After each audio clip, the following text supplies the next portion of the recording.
이 링크를 통해서 더 많은 NJ 채널의 Q&A 생각을 공유할 수 있습니다.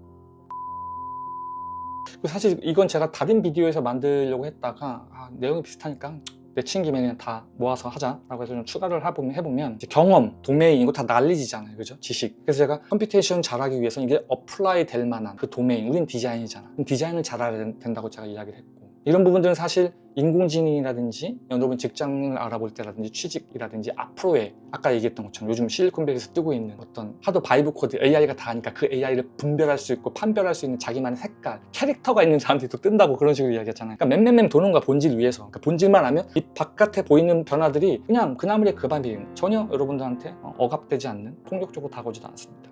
자, 그런 관점에서 제가 하고 싶은 얘기가 뭐냐면은 태식 널리지라는 그런 개념이에요. 근데 이거는 뭐냐면, 태식 널리지는 뭐냐면 우리말로 하면 암묵적 지식. 그래서 말로 표현하기 어려운 것들, 글로 쓰기 어려운 어떤 그런 감각들, 직감들, 그런 거 있잖아요. 노하우, 숙련된 기술자들이 어떤, 예를 들면 뭐 너트 하나를 조일 때도 어떤 자세를 바꾼다던가, 이거 다음에 어떻게 장비를 허리춤에 넣는다던가, 여러 가지 것들이 있을 거 아니에요, 그죠? 장인의 손맛 이런 건 이제 다 태식 널리지라고 하는데, 이런 감들을 어떻게 데이터로 바꾸냐는 거예요. 이것도 약간 조금 이건 이제 데이터에 관련된 수업과 정성화 정량하면은 여러 가지 방법들이 있겠지만, 지금 다 태식 널리지만 설명하는 관점에서 보게 되면은 이것들이 어떻게 보면은 인공지능이 나중에 할 수도 있겠죠. 근데 어쨌든 우리 인간으로서 여러분들이 중장기적으로 시간을 두고 키워야 되는 핵심 난리지 중에 하나예요. 제가 예전에 그런 비유도 많이 들었을 거예요. 제가 예전에 이제 처음에 회사 갔을 때 막 젊은 애들 연봉 막 1억, 2억씩 막 받아가면서 개발자로 일을 하고 있는데, 그게 평생 갈 것 같냐? 앞으로 도메인을 키우고 누구나 할 수 있는 것들은 언제든지 리플레이스 되니까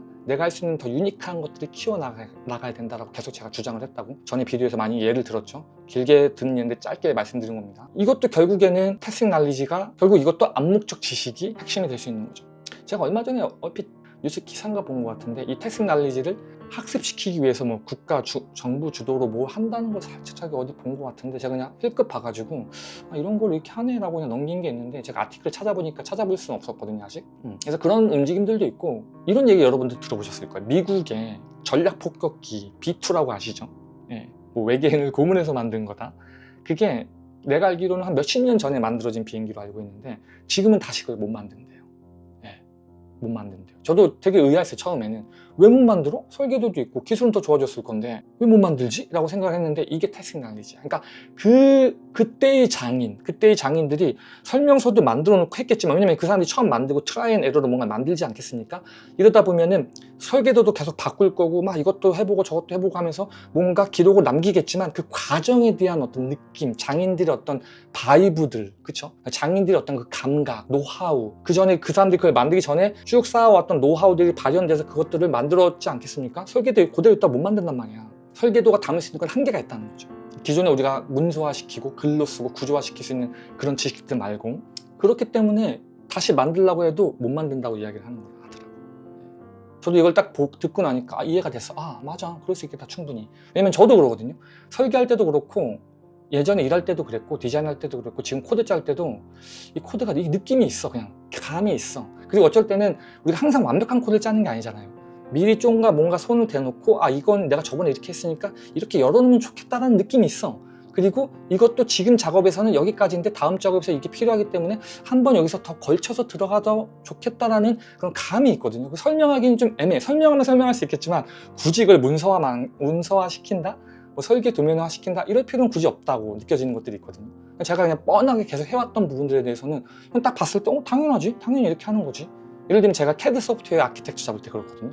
그냥 감인 거야. 내가 CAD 소프트웨어를 많이 써서 포토샵도 쓰고 2D, 3D 여러 가지 소프트웨어를 쓰면서 당연히 이건 이렇게 되는 거지. 당연히 이건 이렇게 만드는 게 맞지. API는 당연히 이렇게 콜하는 게 맞지. 이런 부분들, 물론 문서화 시킬 수 있겠지만 정말 디테일한 부분들까지는 남길 수 없단 말이죠. 그러니까 우리가 어떻게 보면 이런 것들을 모두 다 합쳐서 AI라는 도구를 활용하고 나라는 지식을 시장에 갖다 올려놓고 파는 거야. 그래서 제가 계속 주장하는 게, 여러분들의 캐릭터가 중요하다고 말씀드리고, 계속 나만의 어떤 잘하는 걸 더 잘하기, 계속 새로운 것들 우르르 따라가지 말고, 새로운 게 나오면 과거에 나와 어떻게 화학 반응이 일어나서 남들이 접근할 수 없는 어떤 정가의 보도를 하나 만들어낼 것인가, 그런 관점이라는 거예요. 재밌잖아. 그렇게 보면은 일하는 것도 재밌고요. 내가 지금 당장은 말도 안 되는 조소기업에서 말도 안 되는 처우를 받고 일해도 거기서 카드를 가세요, 여러분. 오히려 그런 데서는 더 많은 걸 경험할 수 있거든요. 그리고 그런 복잡한 이상한 난이도를 갖고 있는 사람들과 커뮤니케이션 훈련을 하면서 항상 이 자세가 되게 중요한 거야. 저도 제가 얘기 드리죠. NJ 채널 흑수저 마라톤 봐보세요. 제가 어떻게 신문 배달 고구마 장사 하면서 중학교 때부터 해서 서울 올라와서 비즈니스 사업자를 내고 그 다음에 시드니, 뉴욕, 보스턴 쭉 돌면서 제가 미국 회사에서 연봉을 2배 올린 적 있다 했잖아요. 그게 쉽지가 않아요. 다 시스템이 있기 때문에. 근데 어쨌든 전 이거에 대한 그 모든 핵심이 뭐냐면 적극성이에요. 일단 나가 성공하고 싶어. 간절함이 있어야겠지. 모든 에너지를 받아서 나의 성장으로 직결시켜서 내가 돈을 많이 벌고 내가 편하게 내가 처우를 내가 능력을 인정받고 하면 그게 위너입니다, 여러분들. 단순하게 네가 이거 해줬으니까 내가 이거 해주고 그렇게 하면 고그릇밖에 못돼. 환경을 최대한 이용해서 여러분들이 지금의 작금의 AI 시대, 요즘에 막 노이즈가 굉장히 많이 꺼있죠. 뭐 힘들다, 안 된다, 부정적인 얘기들만 나오고. 생각을 좀만 바꿔보세요. 우리는 전쟁터라고 생각하고 사막에서 살아남아야 된다고 생각을 하고 진짜 뭐든 씹어 먹으면서 성장하자는 거야. 그렇게까지 하기 싫다? 그러면 이제 안 하시면 되고요. 그 대신에 이제 잘 나가는 열심히 하는 사람들 뒷다리 잡지 말고, 하지만 난 좀 뭔가 열심히 해서 내 인생을 바꿔보겠다 하는 분들은 제가 얘기해준 방법들 한번 써보세요. 나의 몸에 맞는 게 있고 안 맞는 것도 있을 수 있을 거야. 어떤 도메인 날리지, 코딩 공부를 하고 직장 준비를 함에 있어서 어떤 도메인 날리지, AI 시대에 어떻게 나의 전략적인 가치를 높일 것인가, 이런 부분들에 대한 이야기도 한번, 여러분의 태스틱 날리지는 뭔지 한번, 내가 얼만큼의 연봉을 갖고 여러분들에게 여러분들 태스틱 날리지를 내가 활용할 수 있을지 한번 응변해보고, 없으면 한번 만들어보고, 전략을 짜보고, 포트폴리오도 만들어보고. 재밌지 않습니까, 여러분들? 그렇게 한번 젊은 에너지를 태워라. 계속 안 된다 AI가 다 바꿀 거다. 가끔 댓글 같은 거 보면 진짜 말도 안 되게 냉소적인 사람 진짜 많거든요. 정말 냉소적인 사람들. 인간의 탈을 쓰고 어때 이런 얘기를 할 수 있지 않은 사람들도 있어요. 제가 스타크래프트 게임을 좋아해가지고 요즘 AS의 시즌이어서 보다 보면은 이제 이재호와 이영호라는 두 명의 스타 플레이어가 이제 했는데 4대0으로 이재호라는 테란 플레이어가 졌어요. 저는 솔직히 이재호를 응원하고 있었거든요. 이영호 이번보다는. 왜냐면 코인 이슈가 있었어가지고 도덕적으로. 그래서 저는 이분을 응원했는데 4대0으로 졌어. 많이 되게 상심할 것 같아가지고 좀 약간 좋아요 한번 눌러주려고 유튜브에 갔어. 비디오를 딱 보니까 댓글들 중에서 물론 응원하는 댓글도 있지만 진짜 몇몇 댓글들은 와, 어떻게 인간의 탈을 쓰고 어떻게 이렇게 할 수 있지? 어떻게 보면 하나의 그 스타판의 팬으로서 수고하셨습니다. 좀 격려라든지 이런 걸 해주지 못할 망정 막 진짜 되게 인신공격 같은 거 하면서, 저도 유튜브로 악플을 받아본 입장에서 진짜 마음이 다는 아니지만 이해가 되더라고, 그분의 마음이. 여러분 그러면 안 됩니다. 다 돌고 돌아 나한테 돌아옵니다. 인생 그렇게 살지 마요. 반드시 뿌린 대로 거둡니다, 여러분. 어쨌든 자, 이 정도로 또 좀 요약을 하고 넘어가도록 합니다. 그리고 이관점으로도 한번 봐봐요. 이 바이브 코딩을 누가 이렇게 홍보했냐, 누가 이득을 받냐, 그렇죠? 오늘 안드레 카파스 같은 분들의 의미는, 그러니까 이득이죠. 이득은 딱 특정하다고 봐요. 뭐 그분이 갖고 돈을 버는 것도 아니고, 뭔가 자기가 팔고 하는 프로덕트를 셀링하는 것도 아니고, 그냥 개발자로서 AI, 그러니까 그분이 AI 업계에 몸을 담고 있으니까 그 AI 업계에 대한 뭐 어떤 노이즈든 만들어내서 뭔가 이렇게 어텐션을 받는 거, 그게 중요한 이제 상황이라고 본다면 생각해보자고요. 대부분의 이런 것들을 보게 되면 오픈 AI, 클로드, 뭐 요즘 그런 경우 있죠. 그 우버에서도 4개월, 그러니까 1년치 예산을 4개월 때 다 써버렸다고, 토큰을. 그리고 요즘 개발자 다시 뽑는다면서요. 제가 계속 얘기했어요. 개발자, 저는 실리콘밸리 들어가서 친구들 만날 때마다 물어보거든요. 야, 너네 회사 어떠냐? 너네 회사 어떠냐? 물어보면은 다들 그래요. 다시 뽑을 거라고. 왜냐면 불시시거든. 어쩔 수 없거든요. 이거를 제가 정확히 작년 여름부터 말했었어요. 한창 다 잘려나간다고 했을 때. 근데 아니나 다를까 뭐 다시 또 뽑고 있다 하더라고. 그 이유 중에 하나가 뭐냐면 토큰비가 더 비싸다는 거야, 사람을 뽑는 것보다. 사람을 뽑으면 사실 더 명확하게 일을 지시시키고 책임을 물을 수도 있고, 근데 AI는 그냥 나온 게 끝이잖아요. 그리고 얘네는 공식 API도 부정해요. 공식 API도 부정한다고. 공식 API 문서도. 말 다 했죠. 근데 원래 LLM이 원래 그런 거예요. LLM을 이해하면 그렇게 못해, 원래는. 원래 LLM이 그런 거니까 사람들이 이제 그냥 AI라는 어떤 상상의 그것부터 시작해서 이 LLM을 이용하니까 거기서도 문제가 발현이 되는 건데, 아까 말씀드린 것처럼 지금 인공지능이라는 거를 구현하는 거는 LLM이라는 기술로 지금 그걸 흉내내려고 하고 있는 단계인 거고, 다른 어떤 브레이크드루가 일어날 수도 있어요. 그거는 또 다른 문제를 갖고 있을 수도 있고, LLM이 갖고 있는 문제를 탁월하게 해결할 수도 있어요. 그건 알 수 없는 거예요. 기다려 봐야 돼. 어쨌든 핵심은 뭐냐? 이런 바이럴되는 이제 AI 주가를 높이고 뭔가 코딩을 만들고 막 이런 부분들에 대해서, 그렇죠? 이득을 보는 사람들이 분명히 있다는 거죠. 한번 곰곰이 생각을 해보세요, 여러분들. AI 판이 커져야 이득을 보고 뭔가 클릭을 좀 더 유도하고, 대부분의 사람들이 이렇게 딸깍으로 이제 끝내려고 하는데, 아니면 해줘 메타. 저도 많이 하거든요. 해줘 메타, 해줘. 약간 이런 성향들은 어떤 보면 낙하산으로 이렇게 들어온 느낌. 그때 당시는 좋을 수 있어. 하지만 시간이 지나면 그때 반드시 겪어야 되는 그 페인, 게인, 트라이 앤 에러, 이런 부분들을 스킵하고 있는 거야. 편해 보이고 빨리 가 보이지. 결국 나중엔 페이먼트를 다 냅니다, 여러분들. 빅테크들이 어떤 이슈를 만들고 자기네들 회사 프로덕트를 팔고 이런 부분들에 대해서 왜 걔네들 위해서 일을 해주냐는 말이에요. 내 입장은. 얘네들은 이런 걸 강조하고 싶구나. 근데 나한테 정말 이득이 되나? 해보니까 아닌 것 같네? 그럼 거기엔 절제가 좀 들어가야지. 나한테 더 이득 있게 해야죠.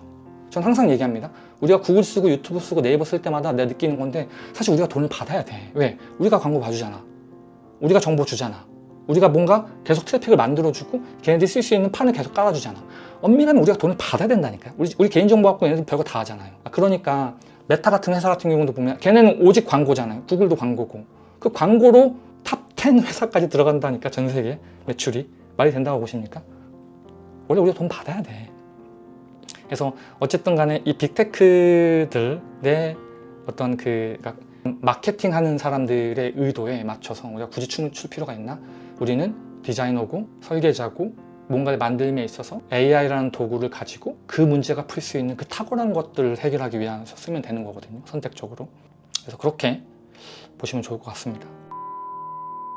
또 다른 각도로 하나 보게 되면, 전 이 바이브 코딩을 찬양하는 유튜버들을 좀 제가 많이 봤거든요. 그래서 일단 여기서는 이제 그 메시지보다 메신저를 한번 봐봐요. 저는 이 메신저들을 보게 되면 이제 갓 여름 분들이 되게 많아요. 그 전부터 어떤 엔지니어로서의 뭔가 그 뭐랄까 마인드셋, 문제를 다루는 자세들, 방법들, 뇌구조, 이런 부분들에 대한 그 트레이닝, 프린시플들을 이해하지 않고 그냥, 물론 있습니다. 그렇게 하시고 바이브 코딩 하시는 분들 계세요. 이런 분들의 비디오를 보면 배울 게 되게 많죠. 근데 이런 분들보다 뭔가 시끄럽게 막 말하면서 뭔가 막 진짜 세상이 바뀔 것 같은 그런 식의 어떤 논조와 비디오들, 그런 것들 위주로 쭉 올리시는 분들이 있어요. 과거에 했던 작업들을 보게 되면. 그러니까 정보 전달보다 불나방들을 모으는, 결국 이분들은 학원에서 돈 벌고 강의 팔아가지고 돈 버는 사람들이죠. 그래서 그 사람들은 내가 봤을 때는 그냥 개인적으로 봤을 땐 책 한 권 읽고 프로젝트 한번 해보고 뭐 데모 나오는 것들 한번 비슷하게 해보고, 우리 모두의 그거잖아. 운동 조금 하고 살 빼고 조금만 노력 들여서 막 이렇게 AI 가지고 막 생산성 높여가지고 돈 벌고, 예?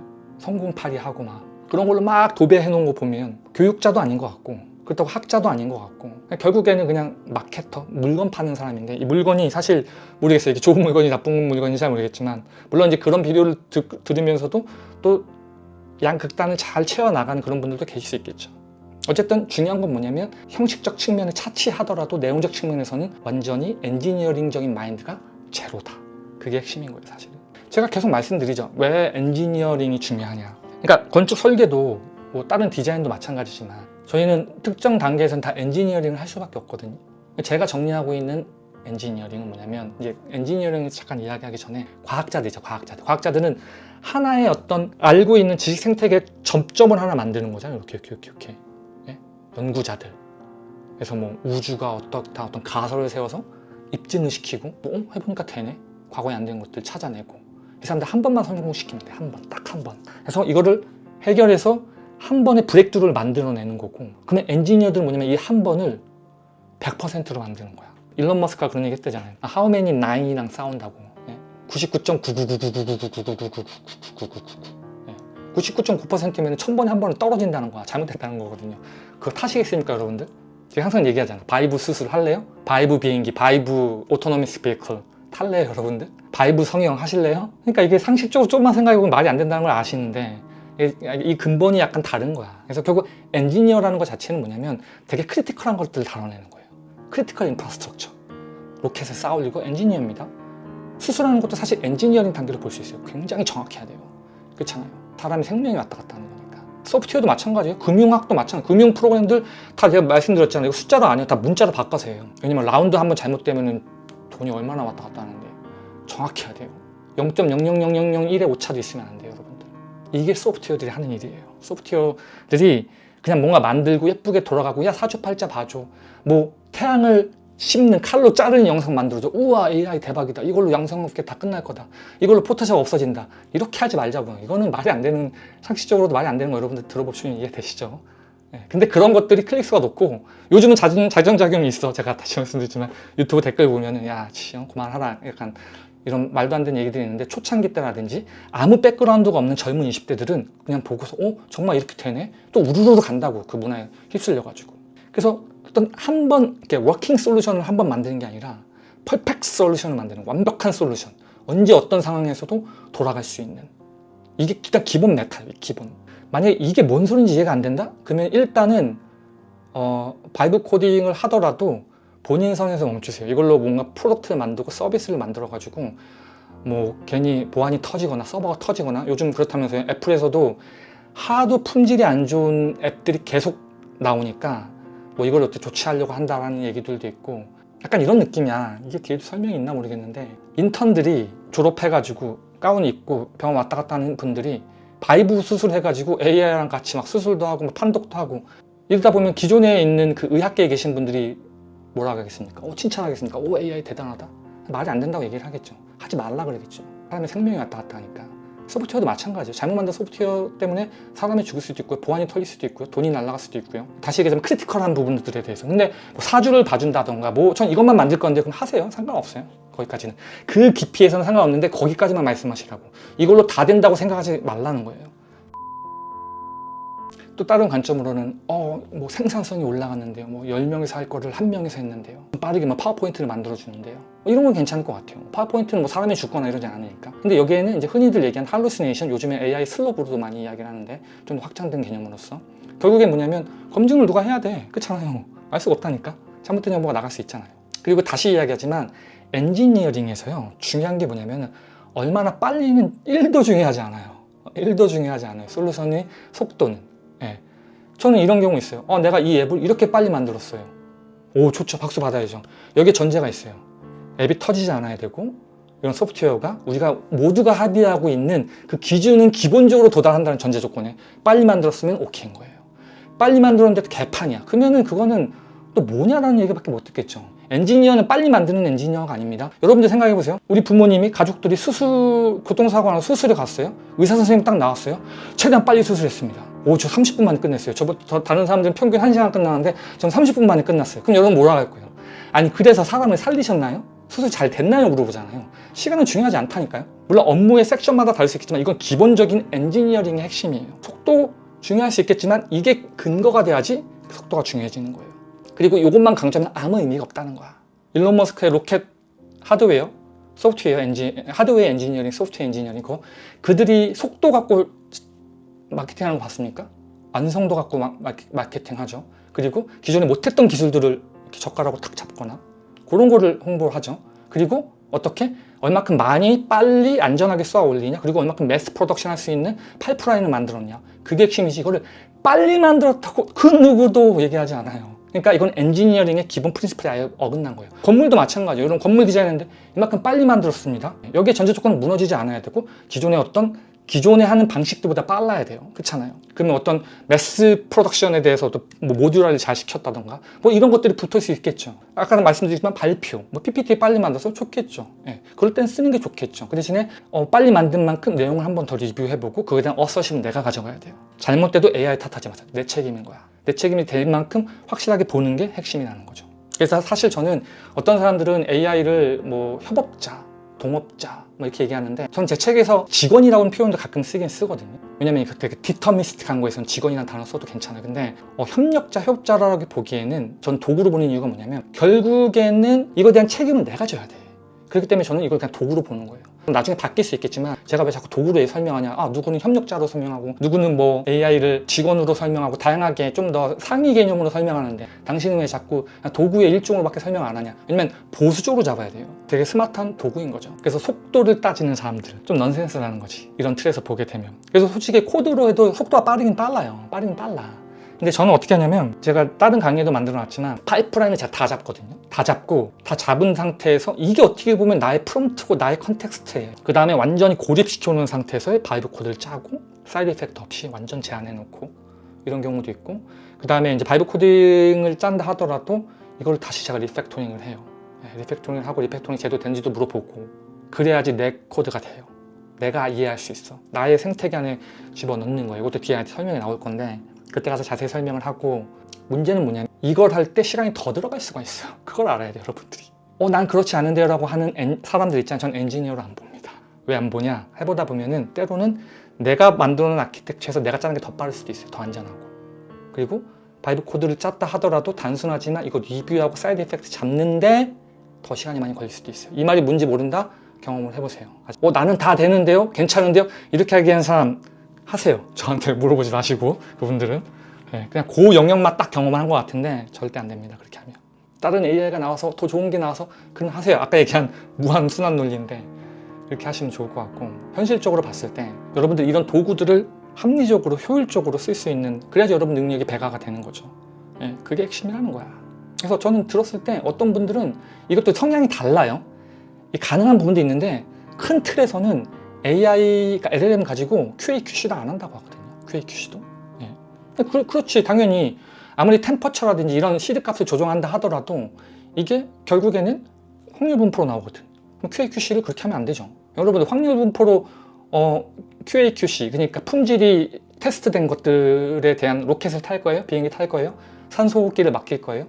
안 된단 말이야. 100%의 안정성과 100%의 워킹 돼야 되는, 보안도 마찬가지고 그런 것들이 돼야 된다는 거죠. 그래서 저는 바이브 코딩으로 이런 부분들을 찬양하는 사람들 보면 일단은 그 뿌리와 성장 방향성이 궁금하다는 거고, 누가 봐도 말이 안 되는 이야기를 저는 지금 하고 있는 겁니다, 여러분들.